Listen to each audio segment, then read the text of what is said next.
My name is Keona, and I am a 30-year-old housewife. 2 years ago, I married my husband, Aoki, who is 6 years older than me. We live in his parents' house with them, Robert and Barbara, who are both in their 60s. Thankfully, they are healthy and full of energy. While being energetic is generally good, Barbara loves to go out and have fun. I'm not sure if it started when I moved in or if it's always been this way, but she hardly does any housework. Barbara was supposed to be a stay-at-home mom, but she often says things like, "Dinner isn't ready yet? You had plenty of time." She pushes the chores onto me and goes out to enjoy herself. If I don't finish everything before she comes back, she makes snarky comments. I try to stay calm, but it's hard. I often remind her that I might not finish everything while she's gone. Her response is always something like, "What are you complaining about? This is normal." She also complains about my generation and wishes I would learn from Aoki. If it were just the snide remarks, I could handle it, but Barbara constantly brags about Aoki, especially since he works for a big company. She often says things like, "Aoki works so hard, but his wife is a failure." My husband doesn't stand up for me during these conversations. When Barbara complains about me, he only responds with a disinterested, "Oh, really?" At first, I thought Aoki was mature because he was older, but now I feel like he sees me as just a maid. Even when I'm working late at night, he doesn't say anything.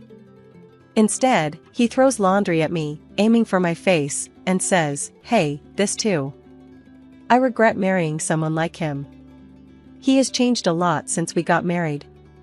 For our first anniversary, he bought a cake but then threw a pie in my face while laughing. It's hard to believe he's 36 years old. There is one bright spot in my life, my father-in-law, Robert. He is very calm and always thanks me for my help, asking if I need anything. He is the only one who treats me kindly in this house. Since I quit my job after getting married, I enjoy chatting with Robert, and I've come to care for him like a real father.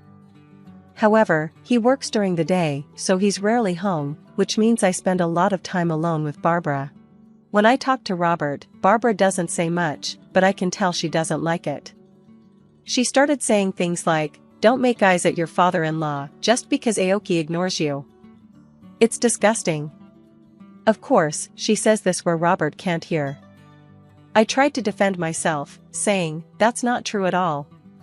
But Barbara just retorted, "Oh my, did I hit a nerve? You're raising your voice, how unbecoming." No matter what I say, she always has a comeback. Our conversations never connect. I talked to Aoki about this, hoping he would understand that Barbara is just imagining things. Instead, he laughed and said, "So, you're even into men over 60? You're really open-minded." I realized it was hopeless to expect him to help with the housework or stop Barbara's bullying, but I never thought he would say something like that. It was a huge shock. I started feeling like I didn't belong in the house. One summer day, Barbara said, "I'm thinking of going on a family trip when Aoki gets his summer vacation." I thought, here she goes again, always wanting to go out. But then she surprised me by saying, "You're coming too, right, Keona?" I didn't expect to be invited. I thought they would go without me. When I asked if I wanted to go, I didn't say no, but I felt suspicious. I wondered why Barbara wanted me to join. I was worried about what she might say if I refused. That night, Aoki asked me again, "You're going on the trip, right?" I replied, "Yeah, I was invited."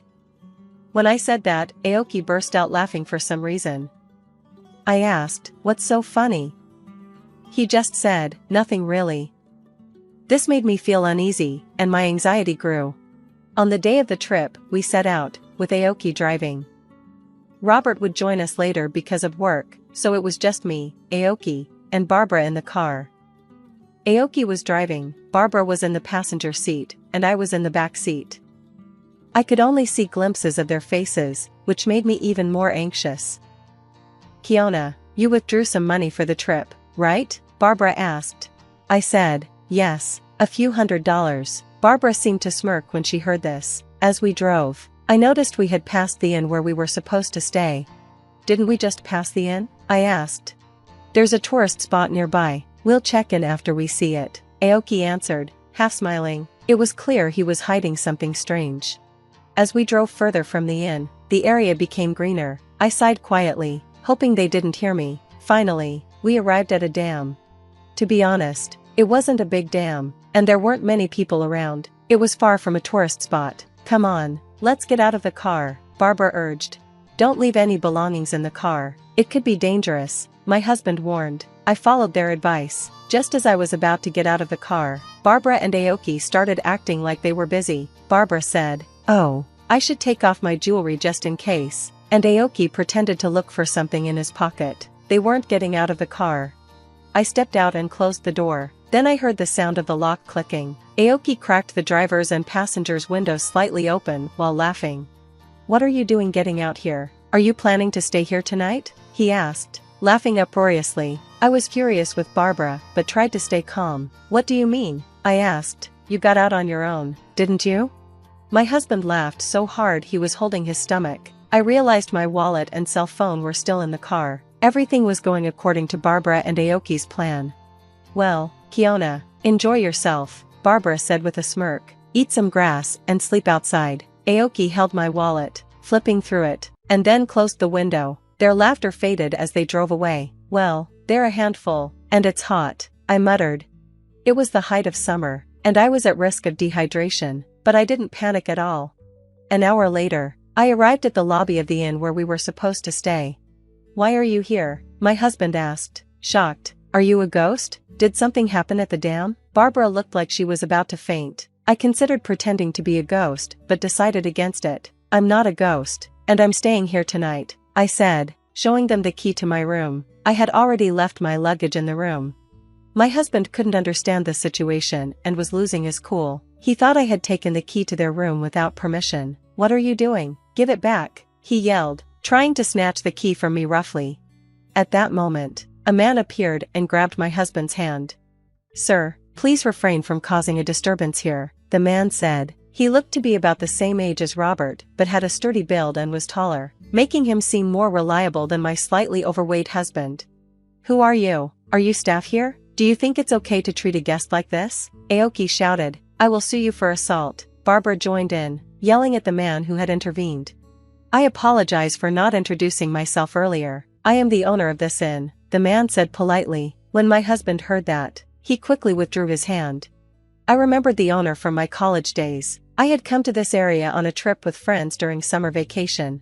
I remembered that it was really hot that day. We didn't have much money, so we were walking to our accommodation, complaining about the heat. None of us, including me, were good at reading maps, so we got lost and ended up in a place with very few people. There, we found a girl collapsed on the side of the road. That girl was Mary, the owner's daughter. We quickly called an ambulance and took care of her until it arrived. The next day, the owner came to the small inn where we were staying. He thanked us profusely, saying, "You saved my daughter's life. Thank you so much." He also invited us to come back anytime, saying we wouldn't have to pay. Since then, my family and I have visited the inn several times. That's why I knew the owner. The owner who was reprimanding my husband and Barbara was polite, but I could tell he was very angry. In fact, both he and I were aware of Barbara and my husband's low-level plan from the beginning. I noticed something was off when they invited me on the trip, so I set up a voice recorder in the living room. I recorded their conversations while I was taking a bath or doing laundry, and their plan was revealed. "How about we leave Keona somewhere? That would be hilarious." "Oh, how about here? There's a gym about an hour's drive from the inn," I heard them say. I was shocked. I immediately called the inn and spoke to the owner, telling him everything that was happening and what they planned for the future. The owner was furious. He remembered how his daughter had collapsed in the heat, so he was even more upset. The owner arranged for my pickup after my husband and Barbara drove away. He had me ride in the inn shuttle. By the way, the driver was Mary from that time. "I got my license. Let's go for a drive," she said excitedly. "We're driving right now," I replied. We chatted happily and even bought some local specialty ice cream on the way. We arrived at the inn several minutes earlier than my husband and Barbara. "You mentioned suing earlier," the owner said, looking at Barbara sternly. "Yes, I did. It's outrageous to be accused of this," Barbara replied. "I'm sorry, but you're not our guests," the owner said firmly. "What? Don't mess with us," my husband and Barbara shouted angrily. "Your and your mother's reservations have been cancelled." I added. Who do you think you are? My husband asked. About to lose his temper again, the owner restrained him and said, Keona did nothing wrong. We, the inn, canceled your reservations. If you left a woman alone at the dam in the mountains after stealing her wallet, wouldn't you be the perpetrators of a crime? We can't allow such people to stay here. We also called the police. At this, my husband and Barbara became even more furious. What are you talking about? This is no joke. Don't you think you can get away with this? I work at our company, my husband shouted.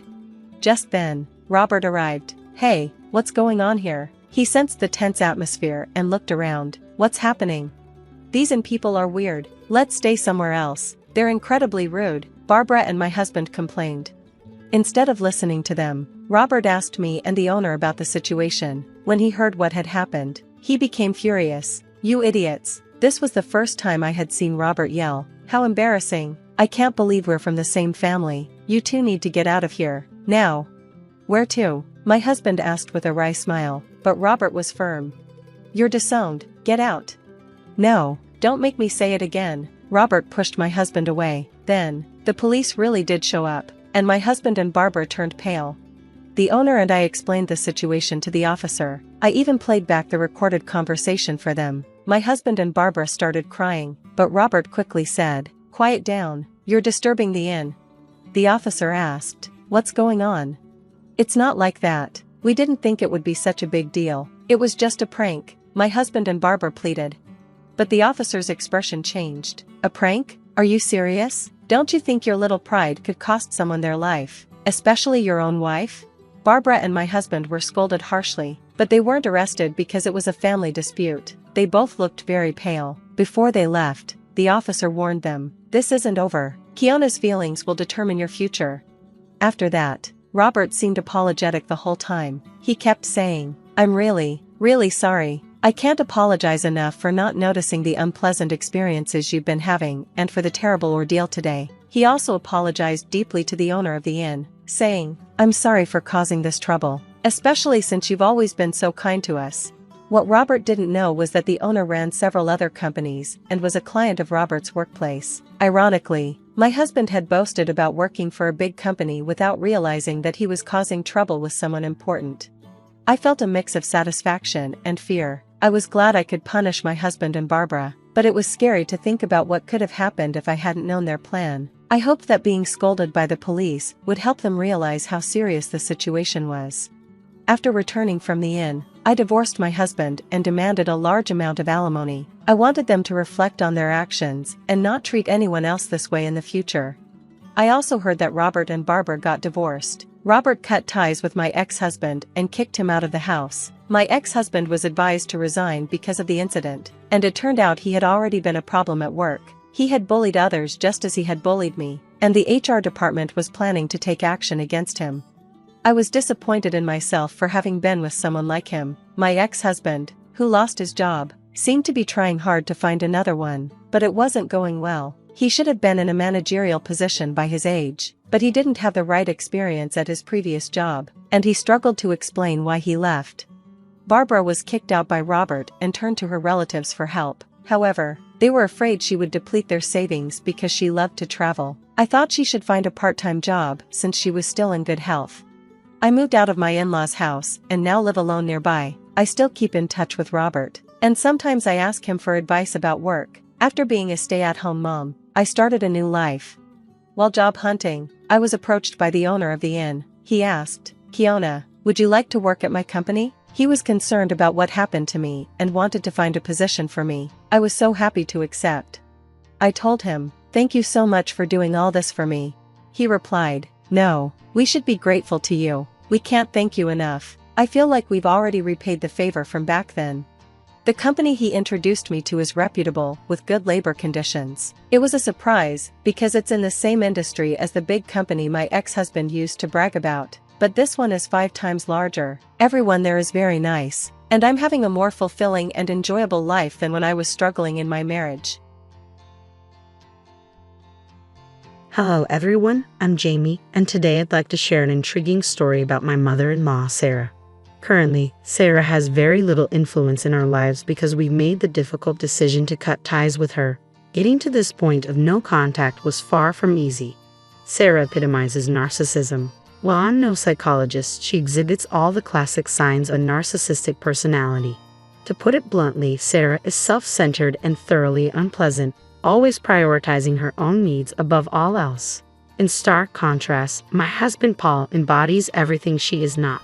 I believe this difference largely stems from his upbringing, as he was primarily raised by his father after his parents' divorce when he was young. Tragically, he only reconnected with Sarah after his father passed away from a terminal illness.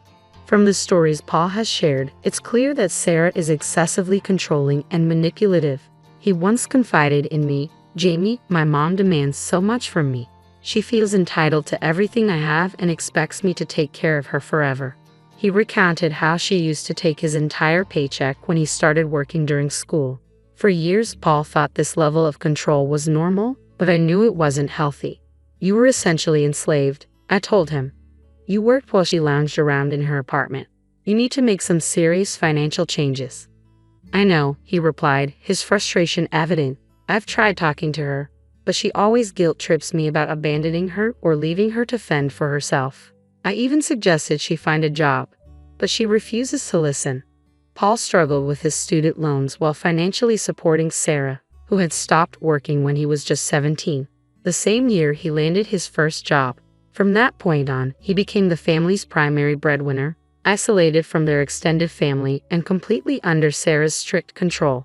He had no friends because she didn't allow it, and he could barely afford a phone.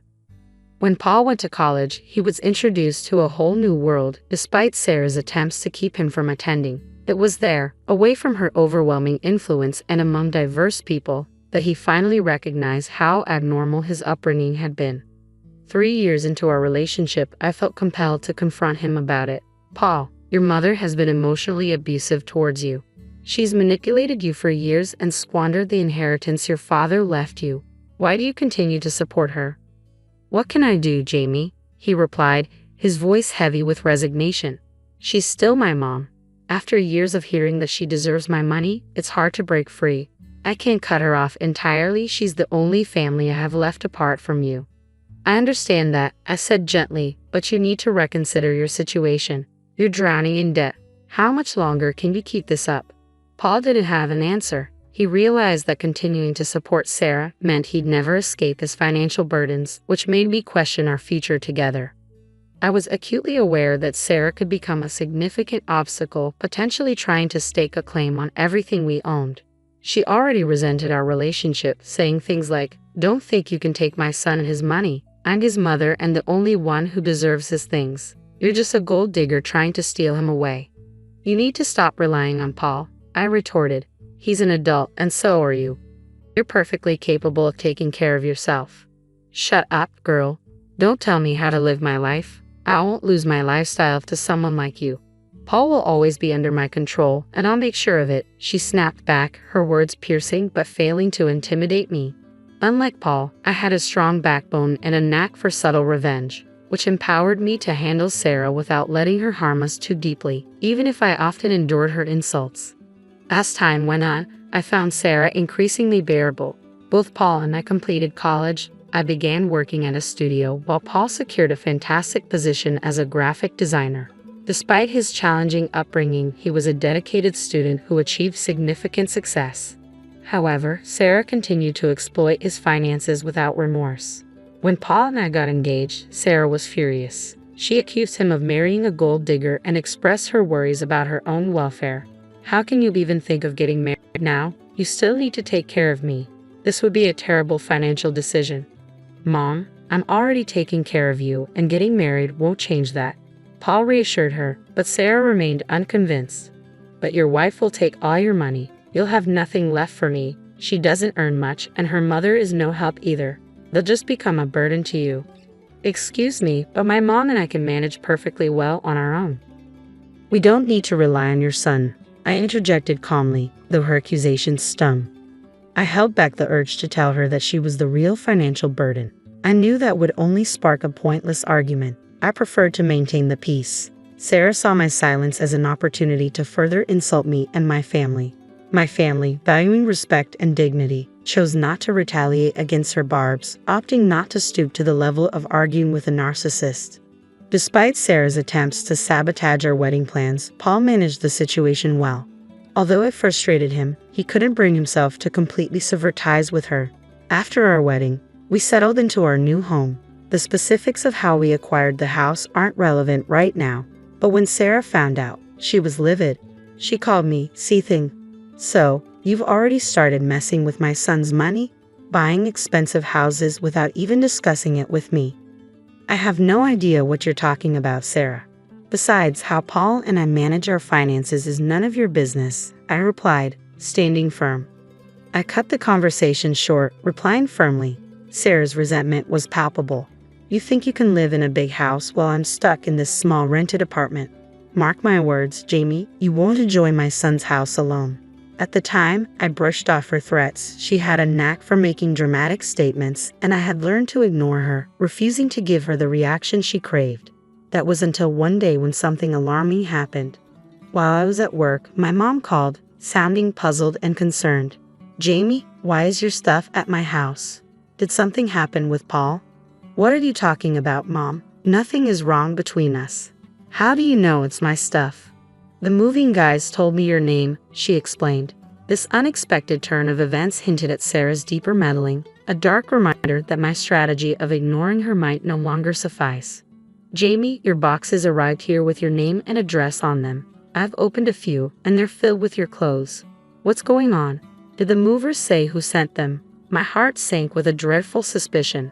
"They mentioned someone named Sarah," she replied, her voice laced with concern. "I think you should come home right away and sort this out." Taking her advice, I left work in a hurry and rushed home. As I stepped into my bedroom, a shocking sight greeted me. My drawers and closet were empty, even my bath products were gone. I was stunned. Descending to the living room, I found Sarah sitting there with a smug expression on her face. "What the hell is going on, Sarah? Why did you touch my stuff and send it to my mom's house?" I demanded, struggling to keep my composure. Her response was chilling. "I'm here to set things right. From now on, only the homeowner and his mother will live in this house. A mother always has more rights than a wife. It's unfair for you to live here." "What are you talking about? You're out of your mind." I shot back, my anger rising. "Since the house belongs to my son, only he and I will stay here. You need to leave and go to a house that's in your name." "So, you're saying only the person who owns the house should stay here?" I clarified, trying to comprehend her twisted logic. "That's exactly right," she replied, a triumphant glint in her eye. "What I mean is, since I've already sent your stuff away, you can just leave. Don't worry, my son and I will be very happy here," she declared before turning and heading upstairs. I was furious at her audacity, unable to believe she was trying to throw me out of my own house. This house was in my name, and I was the rightful occupant. I couldn't let her force me out without taking action, so I made a strategic call. I immediately phoned Paul, urging him to come home as quickly as possible. He assured me he'd be there soon. When my mom arrived to check on the situation, we were both deeply unsettled, but I knew we needed to stand our ground against Sarah's outrageous attempt to usurp our home. When Sarah saw my mother, she was visibly flustered. "What the hell, Jamie? Why is your mother here? I told you that you and your family can't be here. I've already sent your stuff to your mother's place." "Then why is she here?" I replied with a smirk. "Well, you said that from now on, only the homeowner and the mother can stay here. So I called my mother and invited her over. This house is owned by my son. You should not be here." Sarah countered sharply. "I demand that you leave immediately." I couldn't help but laugh, finding the irony delicious, and my mother joined in. Though I was angry, the laughter provided a welcome relief, reminding me of what needed to be clarified next. Once we composed ourselves, I turned to Sarah with a calm demeanor. "Just for your information, my dear mother-in-law, this house belongs to me," I began, my tone even but firm. "Yes. This house is in my name. It was part of my inheritance from my grandfather, who passed away recently. You can't be telling the truth. I don't believe you. This house cannot be yours. I know my son got this house for you." Sarah sputtered, disbelief etched across her face. "Just wait till he comes home and shows you your place. I will not tolerate you keeping me away from the house." Sarah's confusion was met with a blunt correction from my mother. "She's telling the truth, Sarah. You have some messed up logic about deserving your son's things. Even if the house is Jamie's, you shouldn't be so entitled." Jamie is Paul's wife and is equally entitled to his assets. I don't take advice from freeloaders, Sarah snapped at Rebecca. I suggest you keep your mouth shut. As for Paul, I will stay with him and ensure he divorces Jamie soon. Just a few minutes later, Paul walked through the front door, clearly bewildered by the sight of his mother standing in the middle of our living room. He looked even more puzzled to see my mother, whom I hadn't told him I invited over. Hey, guys, what's going on here? He asked as he entered. Jamie, you told me to come home soon. Has something happened? Something has happened, Paul. Your overbearing mother and her mother are trying to take over your house, Sarah declared dramatically. Paul, taken aback, responded firmly, Mom, what the hell is going on? Why would you disrespect my wife and her mother? They're right here. He then turned to me, giving me the floor to explain. Let me tell you what happened, I began, ready to unveil the absurd scenario Sarah had orchestrated. Paul stood in the middle of our living room, utterly stunned as he processed what I had just explained. Oh my God, are you serious? Mom, did you pack up Jamie's belongings and send them to her mom's house? Did you come into our home and move our things? Who gave you the right to do that?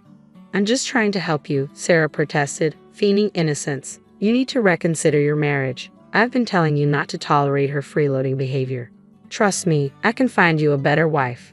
Mom, I've told you so many times not to interfere in my marriage. Why are you still doing this?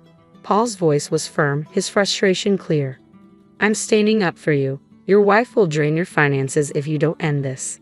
That's why I moved into your house. I'm going to stay with you.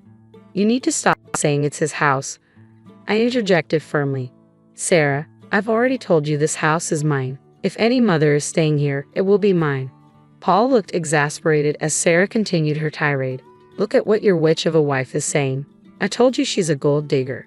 She's already claiming this house is hers. Mom, stop insulting Jamie. This is ridiculous. Paul snapped, his patience worn thin. She's right, the house belongs to Jamie. It was part of her inheritance after her grandfather passed away. Sarah's face turned to ashen as the truth finally dawned on her. My mother chuckled slightly from the corner, enjoying Sarah's discomfort, while Paul looked like he was on the verge of losing his temper completely. Desperate to regain her composure, Sarah scrambled for another angle. It doesn't matter, since you two are married. This house is yours too, Paul. I have the right to stay here. Why should I live in a rented apartment when you have a house? I won't let Jamie take everything from me. You need to kick her out, Sarah insisted stubbornly. Mom, you need to leave, Paul declared, his voice rising with each word. I've had enough of you meddling in my marriage. No matter how much you dislike Jamie, I am not leaving her. I've made that abundantly clear. You've gone too far with your antics. There's no way you're staying here. Your wife is blackmailing you with the house, Paul. You can't stay with her. Trust me, it'll be so much better if you divorce her. I can find you a new wife. Sarah tried to manipulate the situation further. The tension escalated, and chaos ensued. Paul began shouting at Sarah, his anger boiling over, while I joined in, equally furious at her outrageous behavior. It was clear that this confrontation was reaching a breaking point. Finally, fed up, I took decisive action and kicked Sarah out. She looked desperately at Paul for support, but he couldn't even meet her gaze. I stormed to the guest room, grabbed her suitcases, and threw them out the door alongside her. Sarah spent a solid hour weeping on our doorstep until I warned her I would call the police if she didn't leave. Eventually, she got up and left. Inside, Paul was overwhelmed with guilt and began to apologize profusely. My mother discreetly slipped into the kitchen to give us some privacy. Jamie, I'm so sorry. I should have cut ties with my mom a long time ago. All these years, she kept attacking you, and I still allowed her into our lives. I thought she might change and accept you as my wife. But it's clear now that she never will, he lamented. Paul, I understand she's your mom, and you felt a duty to take care of her. But her behavior has been unbearable. She tried to kick me out of my own home, I replied, my voice firm yet weary. I know, Jamie, and I can't believe she went that far. But don't worry, she won't get away with this. I'm going to stop supporting her financially. She doesn't deserve my kindness after what she's done. You won't have to deal with her again, Paul promised, his tone resolute. We spent a long time discussing our boundaries and expectations moving forward, reaching a solid understanding that brought me considerable relief. To lighten the mood, my mother stayed for lunch, and we ordered some delicious meals through DoorDash. Despite the morning's upheaval, the day turned out fairly well, aside from my belongings being displaced. It was, in a way, satisfying to finally show Sarah that her behavior was unacceptable. My mother had spoken to the moving company, ensuring everything would be taken care of moving forward. When we arrived at her place and explained the situation, they agreed to return my belongings, though it would take some time. In the meantime, Sarah didn't stop her attempts to stir up trouble. She bombarded Paul with calls and sent me a barrage of texts, accusing me of controlling him and forcing him to cut her off. I shared all her messages with Paul, who was livid and found himself in several heated exchanges with his mother over the following days. It felt like we were trapped in an endless cycle of chaos. That cycle finally broke when we decided it was time to take legal action. We reported Sarah to the police, pressing charges for trespassing, theft, and harassment. The police were taken aback by the extent of her actions and took our complaints seriously. While Sarah hadn't been violent, her behavior was anything but rational. After the incident, we informed Sarah about the police report and had our lawyers begin the process of obtaining a restraining order. However, this didn't deter her. She showed up at our house, furious and unapologetic. "How dare you file a police report against me? I'm your mother, and I deserve respect. Paul, you can't do this to me," she screamed. "I'm done being quiet. What you did was a criminal offense. I don't care what the law says. I'm entitled to be in this house. You've even stopped paying me money. I have nowhere to go. You know I did my lease to live here. I demand you let me in and remove the police report." "That will never happen, Mom. Besides, you don't deserve my money after trying to destroy my marriage," Paul replied firmly. "Sarah, you need to stop shouting at our door. We decided that only the homeowner and her mother will stay here from now on. Since you are neither, you need to leave." My words pushed Sarah over the edge, causing her to have a breakdown right on our doorstep. Neighbors began peeking out of their homes, drawn by the commotion. At one point, a neighbor approached our front door to ask if he should call the police, but when Sarah lunged at him and shouted, he didn't hesitate to dial 911, letting them hear her outburst. My mother-in-law continued her tirade until the police arrived and arrested Sarah. This unfortunate spectacle provided us with the necessary evidence to secure a restraining order, especially since Sarah had also been harassing my mother. Then Paul suggested a surprising solution. "Jamie, I think we should let your mom stay with us for a while," he proposed. "Sarah knows her address and won't stop harassing her. She's becoming increasingly unhinged, and I'm worried she might escalate her behavior. It would be safest if Rebecca stayed here." "Are you sure about this, Paul? I don't want you to feel uncomfortable with her living here, and I don't think Mom would want to impose," I responded, concerned about how the dynamics might affect him. Paul assured me, "I feel bad for Rebecca, and it's the right thing to do. I don't mind at all. It's better for everyone's peace of mind if she stays with us for now." "I know Rebecca is a reasonable person, Jamie. I'd have no problem with her staying here. She's very respectful of our boundaries." That joke between us brought out a hearty laugh, lightening the mood despite the circumstances. I could see that Paul was still struggling with the fallout from his mother's actions, but he was earnestly trying to distance himself from her toxic influence. Cutting ties with a narcissistic parent is a complex and painful process, and we've been discussing therapy for Paul to help him navigate these emotional waters. He's open to the idea but needs some time to organize his thoughts. Understanding his mental state, I'm doing my best to support him. Meanwhile, cut off from directly contacting us, Sarah has been trying to appeal to my mom, Rebecca, to garner sympathy. She laments how unfairly she's been treated, claiming she has nowhere to go and is now living in her car. Over the years, Sarah has alienated so many people that no one is willing to take her in. Paul remains firm in his decision not to support her financially anymore, forcing Sarah to confront the reality of finding a job, an idea that terrifies her, especially with several police reports and an arrest on her record. We've reached a point where we are indifferent to her plight. I can candidly say that I am relieved to see Sarah facing the consequences of her actions. This tough love is long overdue, and while it's harsh, it's necessary for our peace and to finally bring some sanity back into our lives. Hello, everyone. I'm Rebecca, your narrator. Today, I'd like to share my story. Like many of you, I've faced my fair share of challenges, particularly with my mother-in-law, Emma. She's the type who loves to take charge and frequently oversteps the boundaries that my husband, Anthony, and I have set. Despite our multiple warnings, we struggled to enforce these boundaries, allowing Emma to exert a considerable influence over our lives for quite some time. It's not that she was outright rude or openly disliked me, but she had her subtle ways of showing her discontent. She didn't hesitate to critique my personal style, and strangely enough, she didn't hold back on her comments about her own son either. The list of things she's done without our approval is extensive, but one particularly striking instance was our wedding. Emma took it upon herself to change everything from the decorations and flowers to the cake. We managed to stop her from altering the venue, but for everything else, we had to either go along with her choices or incur financial losses. When confronted, her response was always that she believed she knew best and had superior taste. Her expensive preferences did little to mask her lack of respect for our choices, which was both insulting and frustrating. As for Anthony, he found it challenging to stand up to his mother. Cutting off contact was never on his radar. I tried my best to overlook her intrusions, and for a while, things remained stable. That was until Emma found a new way to assert her opinions. After years of saving, Anthony and I finally bought our dream home. It was perfect for us, and I took great care to decorate it in a way that reflected our personalities. However, Emma's reaction was far from pleasant. She criticized our choices and the way we'd styled the place, claiming it looked cheap and tasteless. She insisted we should have consulted her, but we made it clear that our decisions were final, and we loved our home just as it was. Despite her protests and offers to improve our space to her liking, we stood firm. Our home was a reflection of us, not her, and we intended to keep it that way. In sharing this, I hope not only to vent but to connect with others facing similar challenges.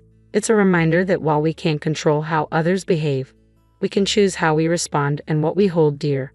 I've never appreciated how forcefully Emma insisted we make changes based on her suggestions, but this time, Anthony and I were resolute in keeping her out of our decisions. Despite her relentless texts, calls, and unexpected visits, we held our ground.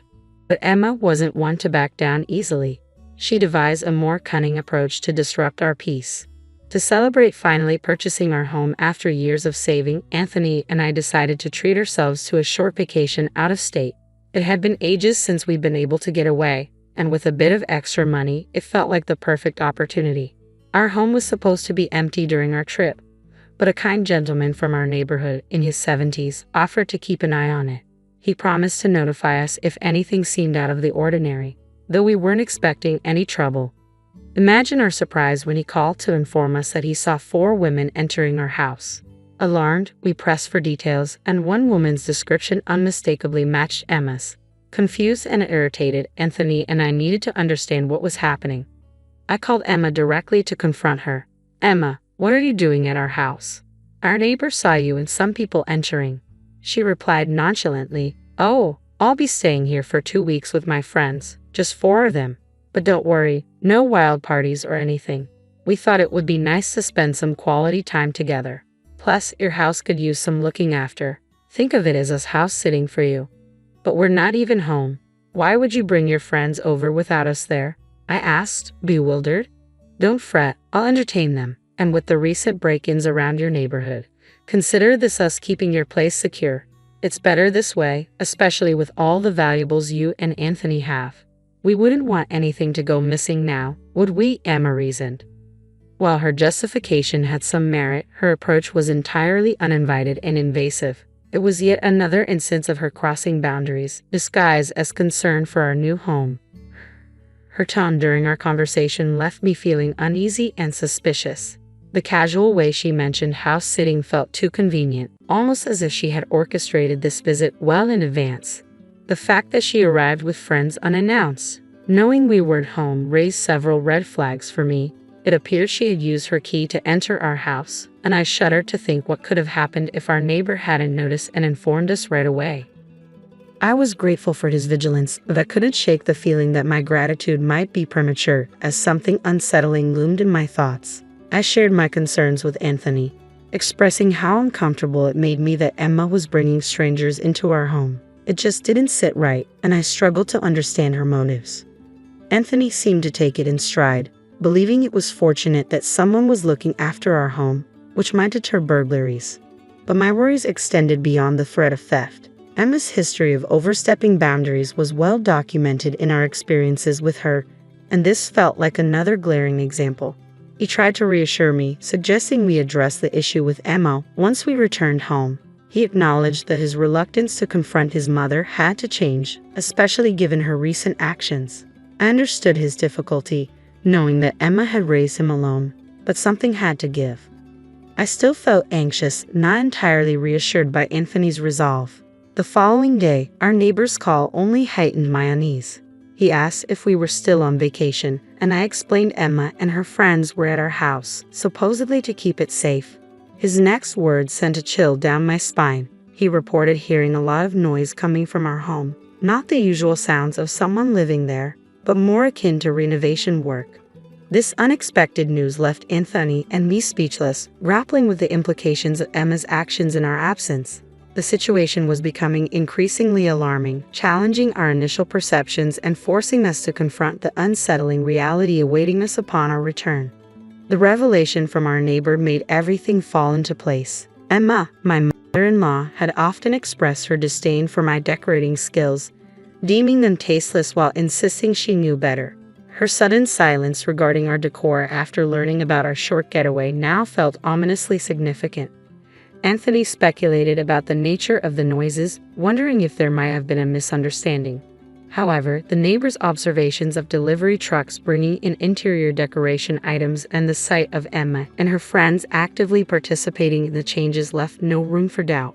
It turned out that one of her companions was a known interior decorator, a detail that only deepened our suspicions.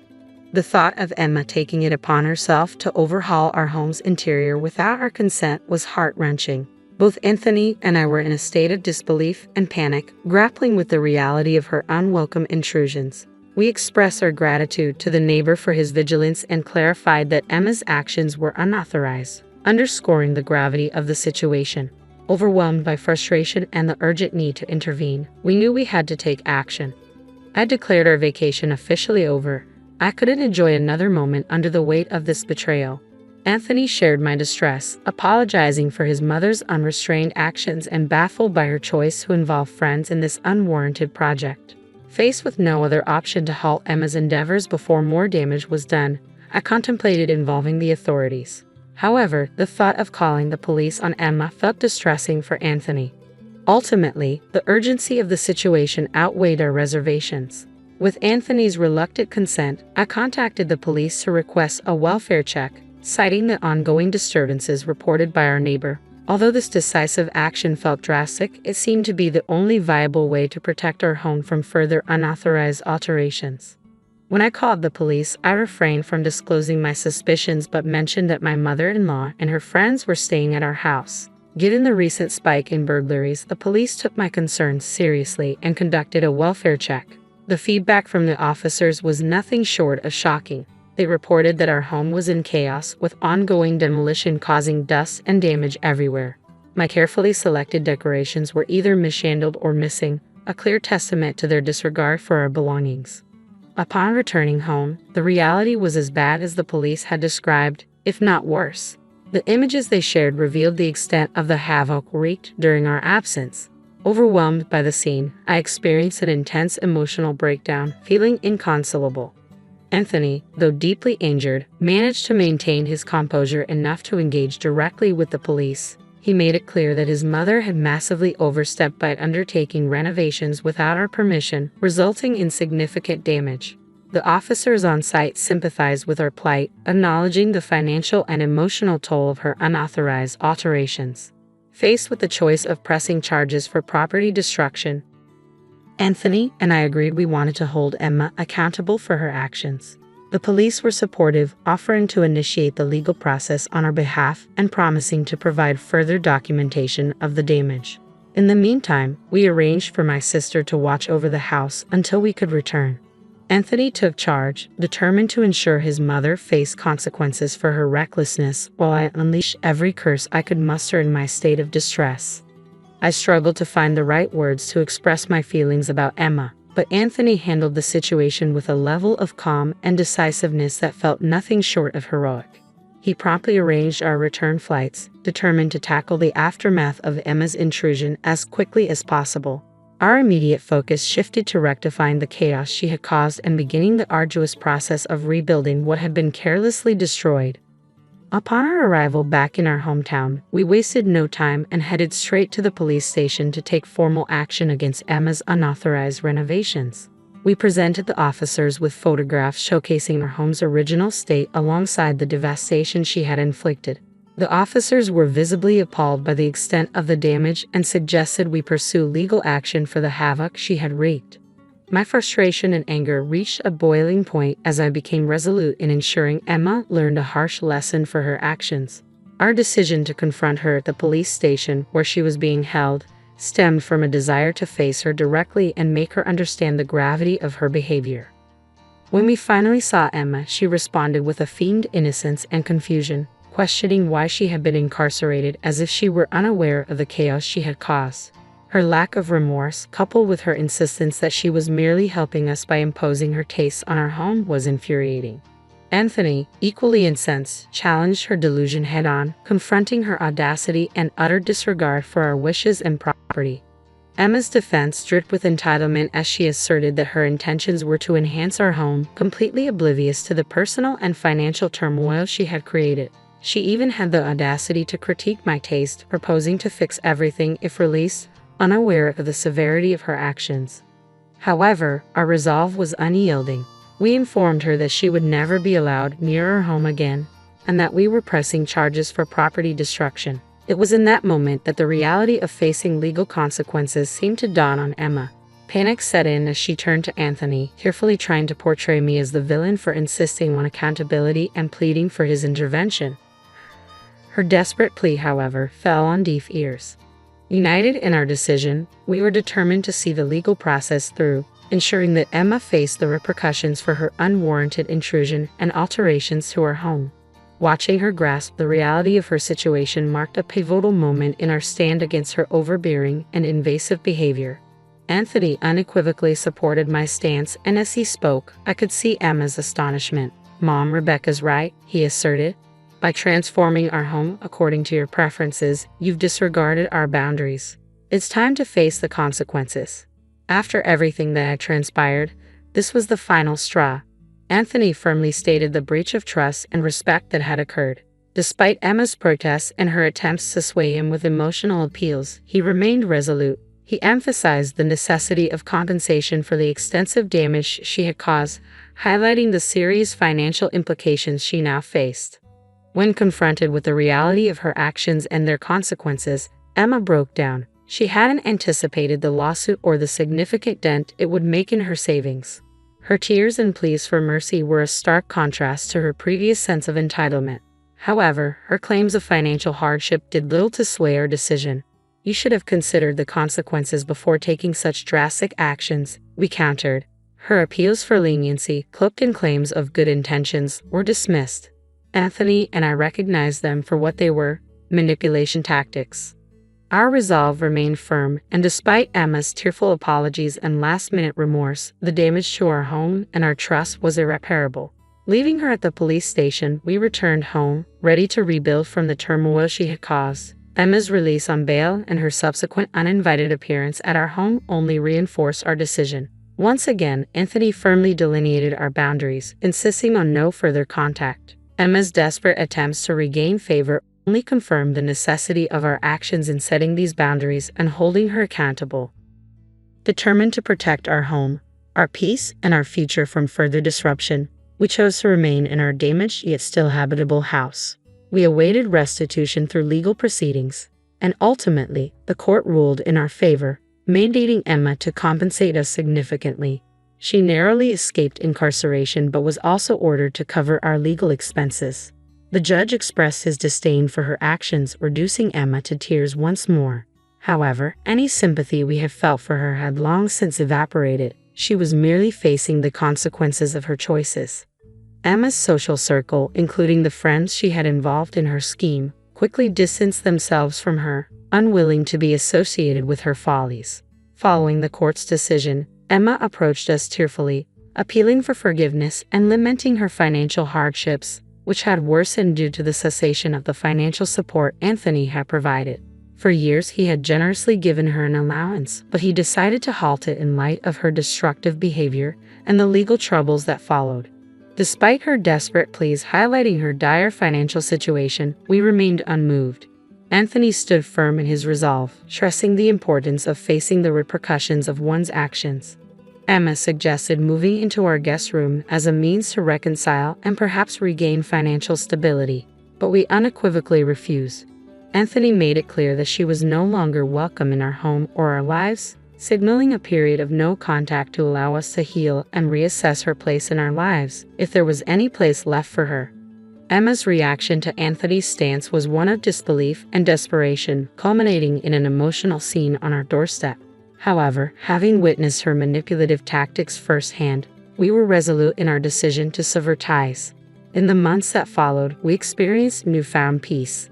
The absence of Emma's judgmental presence allowed both Anthony and me to embrace a more carefree and positive outlook on life. This ordeal prompted us to consider maintaining this distance permanently, hopeful for a future free of turmoil and interference. As we navigate this journey, we seek support and understanding, believing that this decision will lead us toward the fulfilling life we've always envisioned. "This is the last gift I will ever give you," my husband declares coldly, sliding the divorce papers across the table. He confesses his plan to marry someone else, reducing me to nothing more than a financial asset he's used for years. The man I've shared so many intimate moments with has revealed himself to be utterly despicable. This marks the beginning of my tale of vengeance. My name is Helen, and this year, as I turn 52, I face a pivotal moment. Tomorrow isn't just another day. It's the end of a long period of debt that I will finally settle. My husband Scott and I have poured our sweat and tears into our life together since we tied the knot 22 years ago when I was 32 and he was 34. He owned a liquor store, a family business passed down from his late parents, while I worked in an office. We met through a mutual friend and quickly started dating, leading to marriage. Back then, my only worry was whether he'd expect me to help run the store. I was a financial consultant, advising individuals and businesses on insurance and investments. I earned a decent salary, loved my work, and was studying for a certification to further advance my career when Scott proposed. He assured me he supported my ambitions wholeheartedly. "I know how hard you've been working for your certification, and I want to support you in any way I can," he said. He had enough staff to manage the store, so he encouraged me to chase my dreams. His support was crucial in my decision to marry him. He seemed genuinely kind and always in my corner.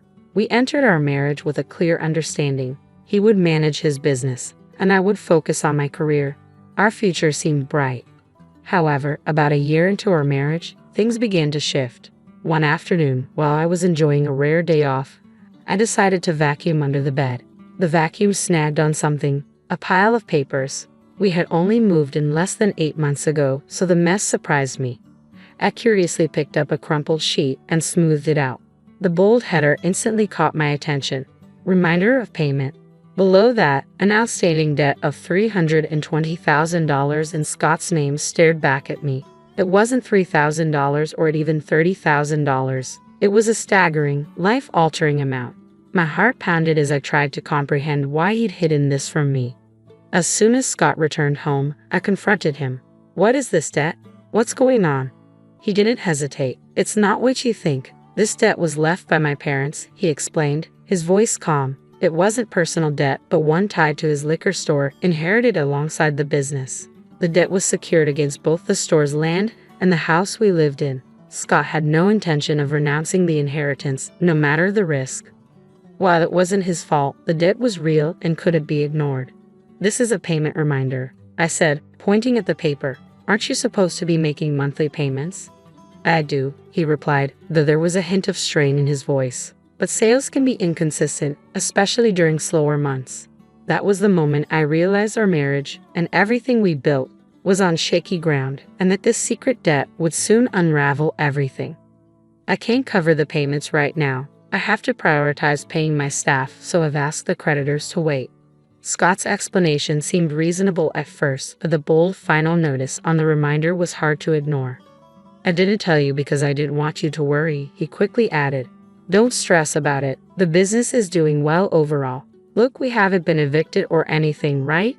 though what he said was technically true. The fact that he had kept this from me gnawed at me. I stared at him, my anxiety evident, but before I could process it further, he threw me a curveball.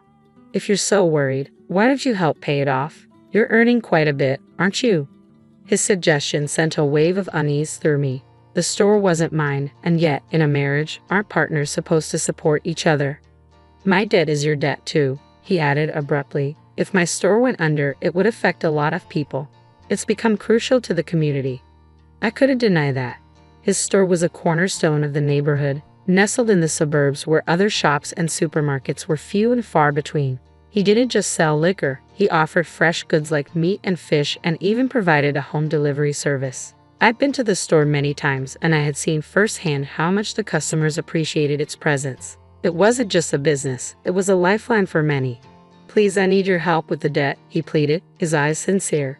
I'll keep focusing on the business, but I can't do this without you. His dedication to his work was undeniable. The thought of the store closing wasn't just painful for him, it would also be a loss for the entire community. I felt the weight of the decision pressing on me. Being married means supporting each other through thick and thin. I reminded myself, if he was struggling, wasn't it only right for me to step in? Okay, I'll help, I finally said, though my voice felt heavier than usual. I'll put as much as I can toward the debt every month from my salary. You focus on running the store. I agreed, hoping this would stabilize things. After all, while I could help financially, the store was his responsibility to manage. At the time, I was relieved that he trusted me with something so important. But looking back, this was the moment everything began to change. 4 years passed since I started contributing to the debt, and in that time, Scott's late nights became more and more frequent.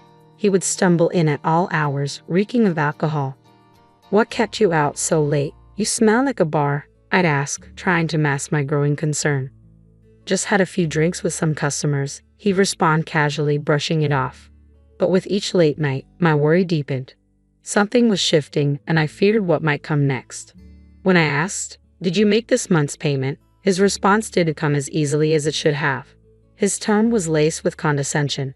"I did last week," he said. "You know the store relies on you. You better keep up with the payments," he added dismissively. At first, I brushed off these comments, thinking they were just the ramblings of a drunk.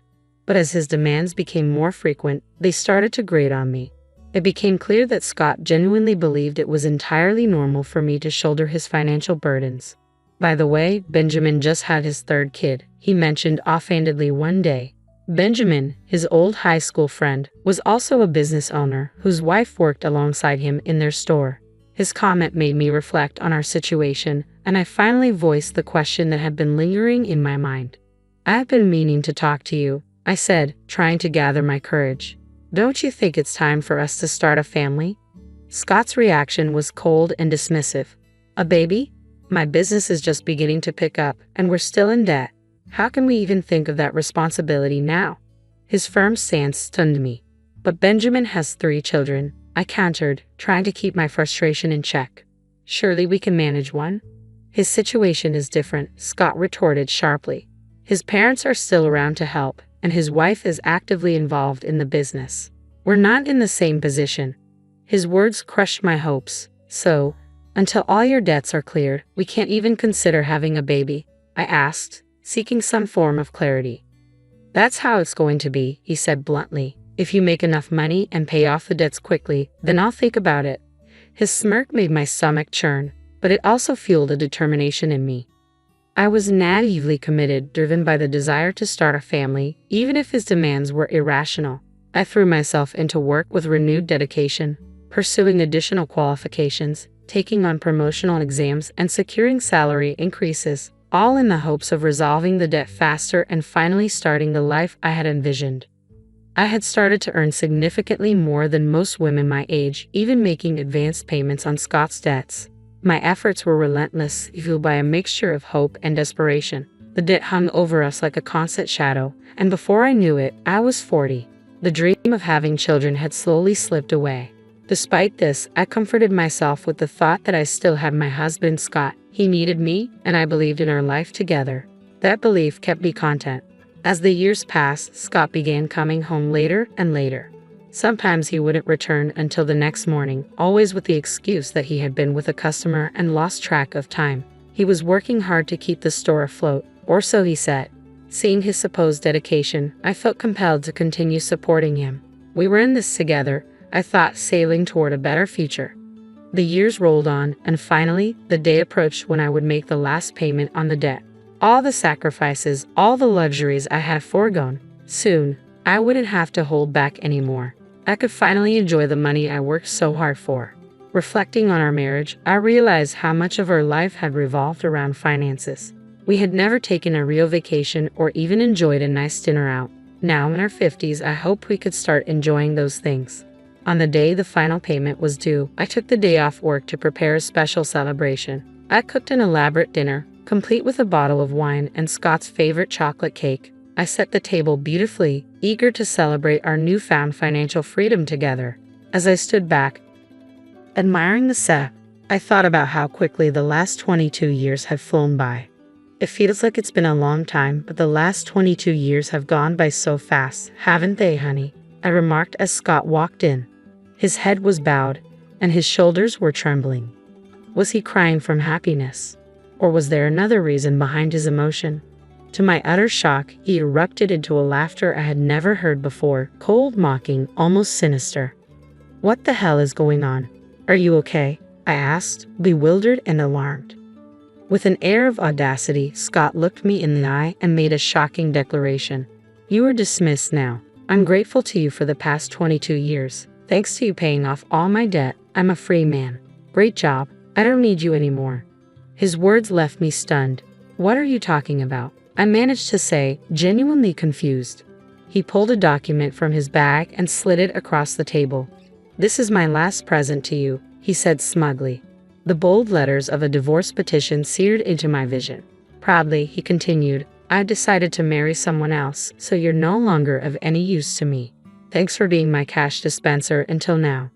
I stared at him, heart pounding. Are you getting remarried? Have you been cheating on me this whole time? I asked, my voice shaking with disbelief. His smirk told me everything I needed to know. I asked, piecing together the puzzle of his habitual late returns, all under the pretense of work or social engagements, while I worked tirelessly to clear his debts. His smug expression didn't falter for a second. I'm not unfaithful, he said casually. I've already found my next wife. I wanted to divorce you and marry her, which is why I waited for you to finish paying off my debt. Tears welled up as the absurdity of the situation hit me. The lavish feast I had prepared blurred before my tear-filled eyes. Get the hell out of here, he snapped, thrusting the divorce papers at me. My anger surged, boiling my blood faster than any sorrow or despair could settle in. Okay, but you'll regret this, I forced the words out, determined not to let him break me. No, I won't, he sneered. Why would I regret divorcing an old hag like you? Old hag? I thought to myself, almost amused. If I'm an old hag, then you're an old fart. His delusional self-image was so ridiculous it actually helped me regain my composure. Taking the divorce papers in hand, I declared calmly, I'm going to take this with me for now. With a heavy heart, I gathered my belongings and walked out of the home we had shared for 22 years. The abrupt end to my marriage left me reeling. Alone at last, tears of emptiness and frustration streamed down my face. I needed closure and justice. Soon after, I consulted with my attorney to draft a proper divorce agreement and sent it to Scott. I'd also requested a background check on his new fiancée, determined to understand what I was up against. Not long after, Scott called me, his voice thick with fury.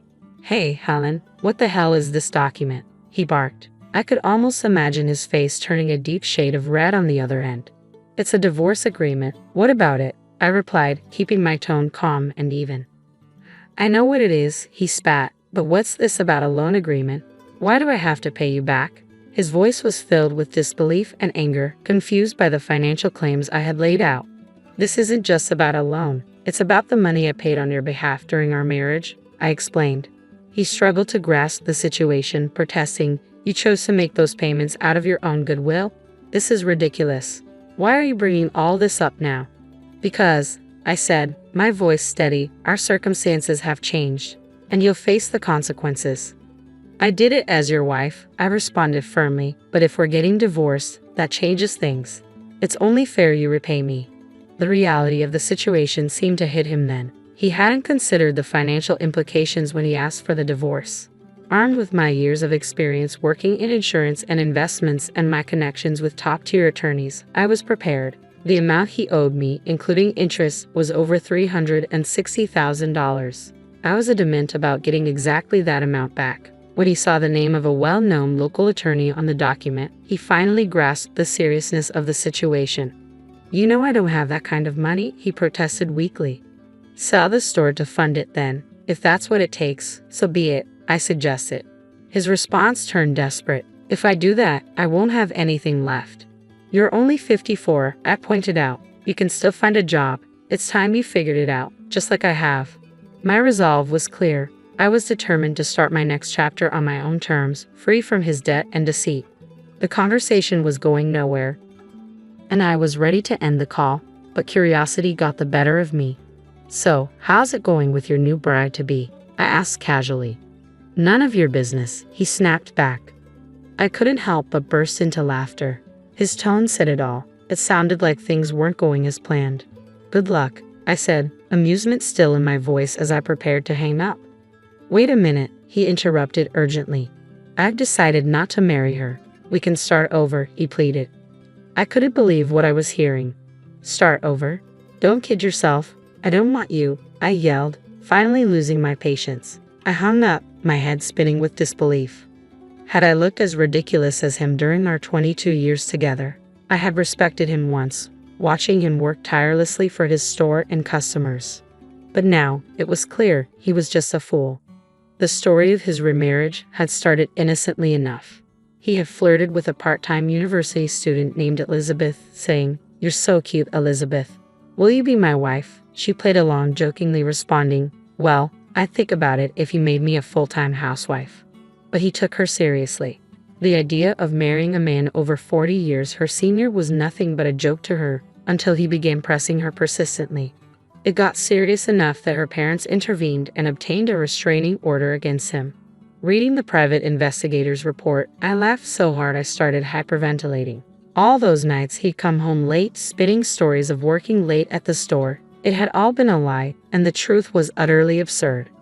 I used to think he was slaving away for his business, but in reality, he was spending his nights at bars and strip clubs, hitting on younger women, boasting about his so-called charm.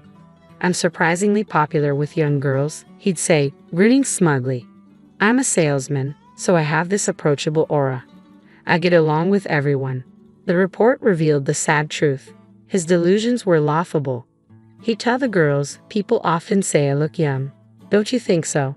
They cringed, but he remained oblivious. To him, I was just a source of money, and his distorted view of himself turned him into a ridiculous figure, nearly landing him in legal trouble. Ironically, he wasn't unfaithful, not because he was loyal, but because he wasn't appealing enough to find a mistress. The whole mess started when his friend Benjamin became a grandfather. Enviously, my ex declared he wanted a grandchild too. I sharply reminded him that he could hardly afford to think like that while I was clearing his debts. He was humiliated. Looking back, I'm relieved I didn't waste my golden years with him. After we divorced, there was confusion over property division, but he didn't fight the settlement. My lawyer had a reputation for being tough, and it made me wonder how someone as spineless as him had ever run a business.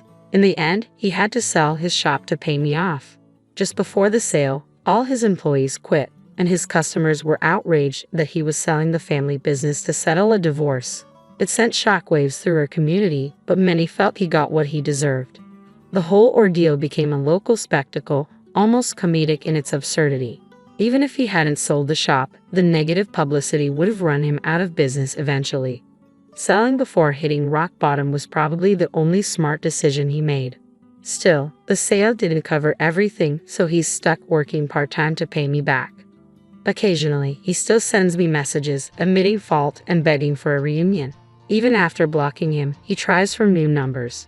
My attorney warned him that if he contacts me again, we pursue a restraining order. Thankfully, the calls have stopped since then. Looking back, I realize how fortunate I am to have escaped a life tied to his failures and fantasies. His desperate chase after a youthful mirage not only embarrassed him but also alienated everyone around him. Now, As he continues his part-time work to settle his debts, I'm grateful for the peace and independence I've found. His story is a cautionary tale about living beyond one's means and the dangers of refusing to accept reality. As for me, guess what I'm doing now? I'm a marriage counselor. At 52, I joined a friend's matchmaking service, a complete shift from my previous career in finance and insurance. Back then, I helped singles manage practical life aspects but craved something more personally fulfilling. So, I took the leap into helping people find love. In my current role, I focus on helping couples start their relationships on the right foot, encouraging open, honest discussions about important issues like money and future plans. Our direct approach has resonated with clients and membership has soared. Having lived through my own ups and downs, I'm driven by a desire to help others avoid the mistakes I made. Though I earn less than before, the joy I feel from helping people build lasting relationships is immeasurable. Every day, I guide people toward happiness, and this work has become my new source of fulfillment.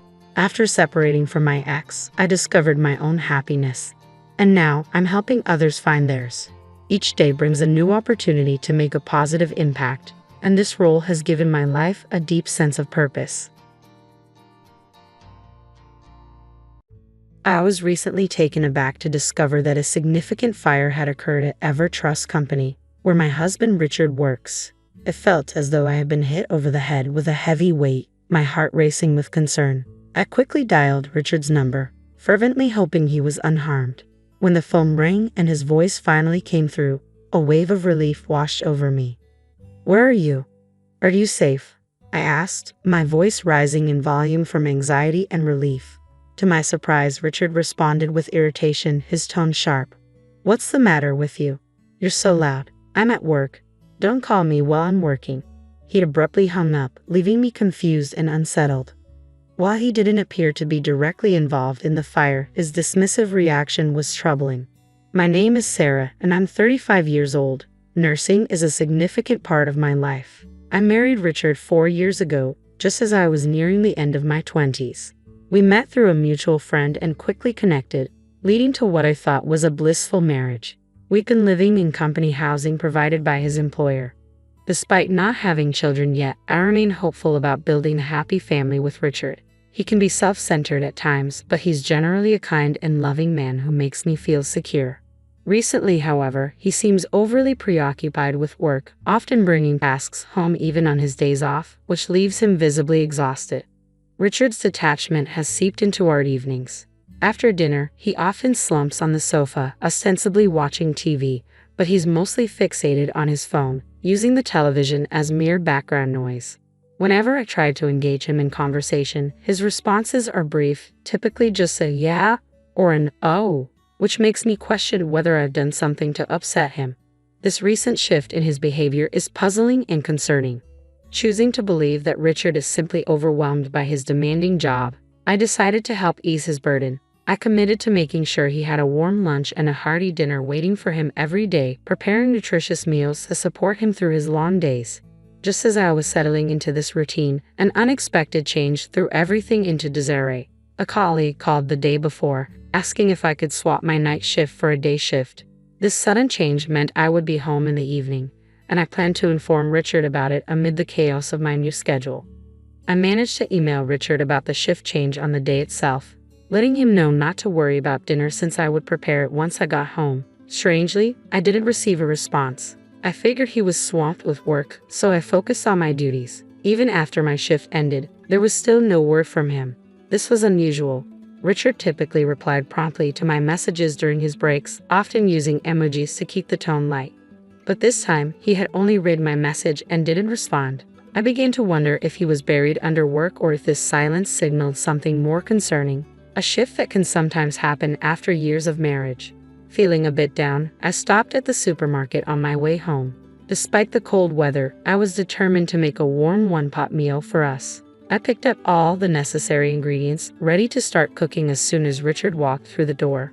However, he didn't come home at his usual time of 6:00 p.m. The hours dragged on, and by the time he finally arrived at 9:00 p.m., I felt a mix of relief and worry.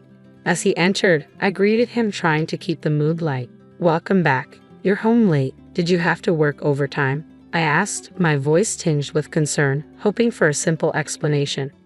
Yeah, but did you really have to switch to day shift so suddenly?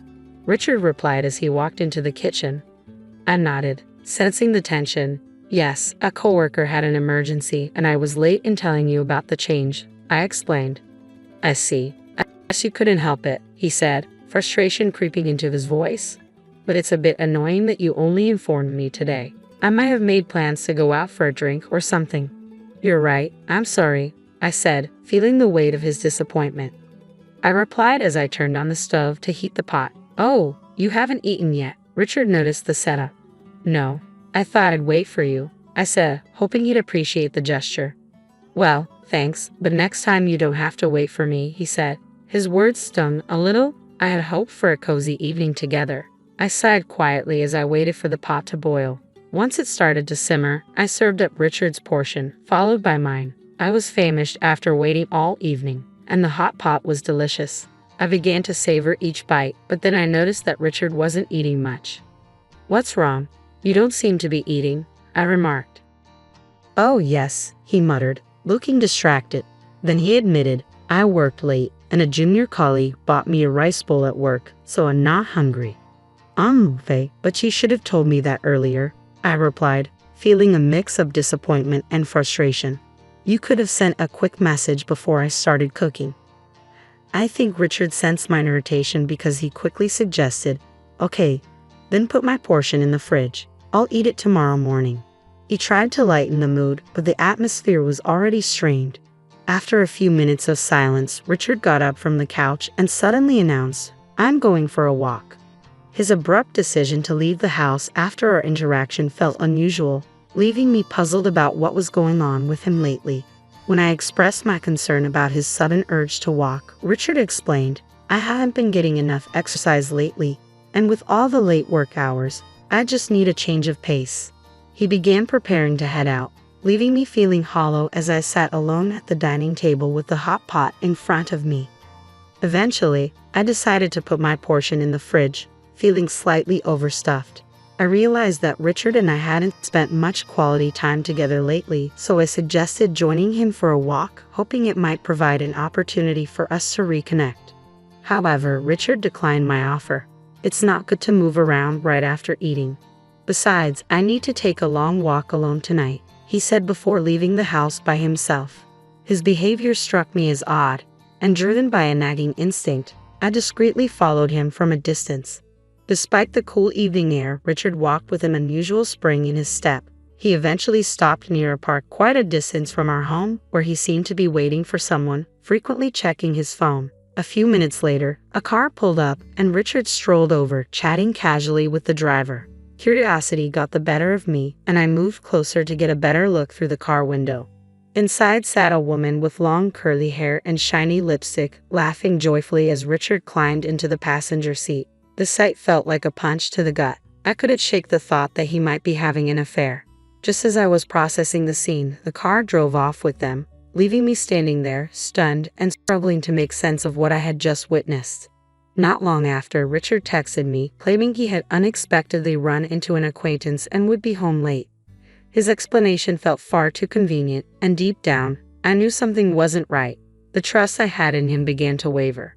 My trust in him was shaken as I struggled to comprehend the reality of the situation. He had claimed he wasn't hungry because he had already eaten, yet it was past 3:00 a.m. when my husband finally came home. He stumbled in, seemingly tipsy, and headed straight to the kitchen for a glass of water, completely unaware that I was awake. Since that night, he had often stayed late at work, especially when I was on the day shift. Synchronizing our days off had always been a challenge, but now it felt nearly impossible. Recently, he was not only working late but also putting in hours on what were supposed to be his days off. I couldn't shake the suspicion that he might be meeting the woman I had seen with him that night. Driven by doubt, I began searching for detective agencies online. After some digging, I submitted an investigation request to the most reputable one I could find. I felt guilty for going behind his back, but I reasoned that if the investigation cleared him, I could fully trust him again. Waiting for the results was excruciating. My husband remained as reserved as ever, and every time I looked at him, the image of that woman haunted me. I was desperate for clarity. Then an unexpected event occurred. It was a busy Saturday at the hospital where I worked, and my husband was supposedly working on his day off. As I focused on my tasks, trying to push aside my personal issues, the distant sound of fire truck sirens caught my attention. The noise grew louder and more urgent, and soon it wasn't just one fire truck, but several speeding by. A sense of unease crept over me, turning into worry as two of my colleagues returned to the ward with grave expressions. They were discussing an emergency, a large fire nearby. "You mean the fire?" I asked, trying to catch up with their conversation. "Yes, that's right," they confirmed. "There's a major fire at Trust Company." The shock hit me like a physical blow. Trust Company was where my husband worked. An overwhelming sense of distress washed over me as I considered the danger he might be in. Learning that the fire was at Trust filled me with immediate dread. I quickly explained the situation to my colleagues and rushed to call Richard, hoping against hope that he was safe. Despite the recent tension between us, I always made sure to see him off each morning, and now I dialed his number with a heavy heart, praying fervently that he hadn't been caught in the blaze. The phone rang, and when Richard's voice finally came through, it momentarily lifted my spirits. "Hello, Richard. Are you safe?" I asked, my voice louder than intended with relief. Instead of the reassurance I craved, his response was curt and irritated. "What's the matter with you? You're talking so loud. I'm at work. Don't call me while I'm working." Then the call abruptly ended. Confusion and anger surged within me. There was a massive fire with trucks dispatched to the scene. It was impossible for him to be working normally under those circumstances. His cold demeanor and strange response made me question whether he had even gone to work at all or if something else was happening.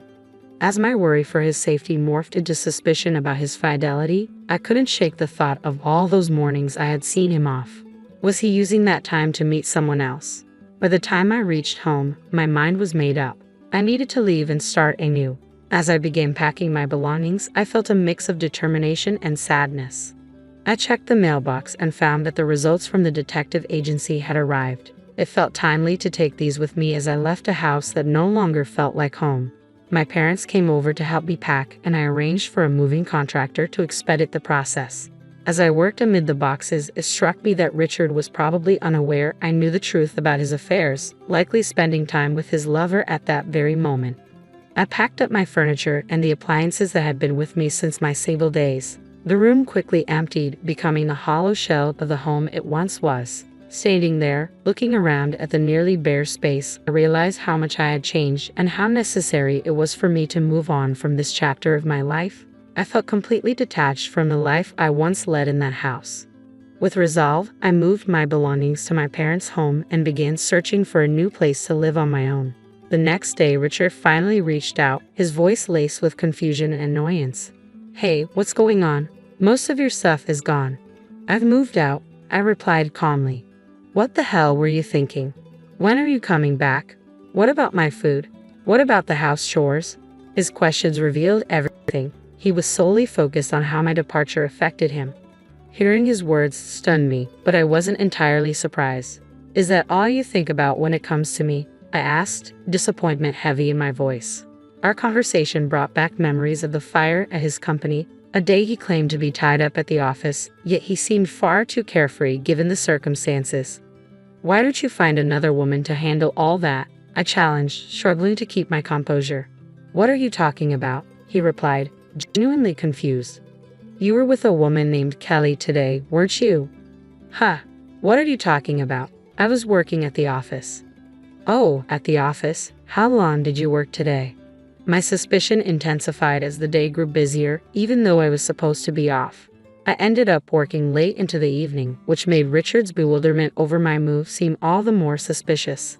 "That's why I was so surprised that you moved out," he said, trying to sound genuinely confused. "Stop lying already," I shot back sharply. "You lied about going to work, didn't you?" "I wasn't lying. I was working. What's going on?" His voice wavered between frustration and confusion. "How could you work late when there was a fire at your office during the day? When I called you, several fire trucks were dispatched to your company. They were there to extinguish the flames. That's why I called. I wanted to know if you were okay. You told me not to call you while you were at work, acting as if there was no fire." His silence spoke volumes, confirming my deepest doubts. The reality of the situation settled in, exposing the fissures in our relationship and making the distance between us feel more pronounced than ever. Armed with irrefutable evidence from the detective agency, I knew I had the upper hand. "There's no way you can escape this," I stated firmly. "From now on, all communication will go through my lawyer." As expected, he pleaded for forgiveness, repeatedly apologizing for his betrayal. But my feelings for him had faded long ago. "I'm sorry, but there's no fixing this. I'm hanging up now," I said, cutting off any further attempts at reconciliation. I promptly met with my lawyer to demand a divorce and alimony. With solid evidence in hand, the proceedings moved swiftly, and the divorce was finalized. Richard, along with his accomplice from work, a junior colleague, was ordered to pay a significant amount in alimony. Their affair not only had personal repercussions but professional ones as well. Once the news spread throughout the company, especially under the dramatic circumstances of the fire, it sparked widespread disdain among their peers. Both Richard and his affair partner faced cold stares and harsh judgments, a social penalty that visibly embarrassed them. Meanwhile, I settled into a new apartment, embracing my independence. The stability of my nursing career provided me with comfort, allowing me to take things slowly without rushing into another relationship. I reveled in my newfound solitude, appreciating the peace that came with it. Discovering my husband's affair, especially amidst the chaos of the fire, felt like a harsh twist of fate, yet it expedited the inevitable consequences he deserved. Now, as I adjusted to my single life, I looked forward to the possibility of meeting someone genuine in the future, without any rush, savoring each moment as it came. I've been happily married for 5 years, living with my thoughtful husband. We shared a close bond, eagerly anticipating the arrival of children, though we haven't had any yet. However, life took an unexpected turn following a recent incident, and I feel compelled to share this remarkable story. My husband is universally regarded as kind, a sentiment echoed by both my parents, who hold him in high esteem. My sister, a dedicated career woman, has always focused primarily on her work, but she and my husband got along well despite her typically reserved demeanor. Recently, his work responsibilities intensified dramatically. He began returning home late and even started working on his scheduled days off. As a new team leader, he was often glued to his cell phone, coordinating with his team at all hours. While some might have found his sudden change in routine suspicious, I saw it as a commitment to his job, worrying instead about the toll it was taking on his health.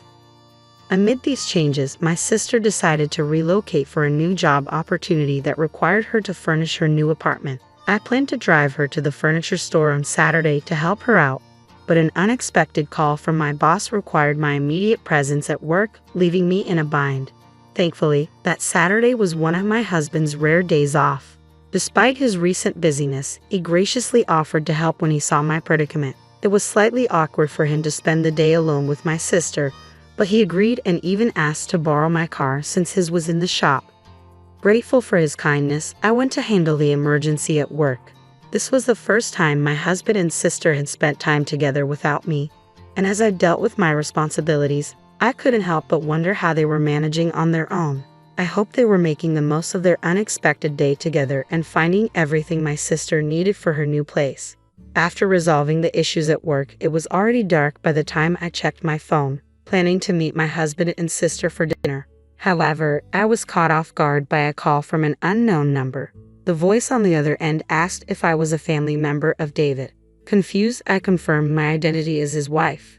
That's when the police officer delivered the shocking news. My husband had been in a car accident, and both he and his passenger, my sister, were unconscious.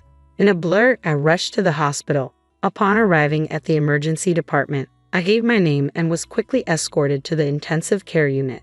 Through the glass, I could see my husband surrounded by machines, his body covered in bandages. My heart sank as I stood there, anxious about what the future held for him. Later that night, my mother arrived from far away to support us through this ordeal.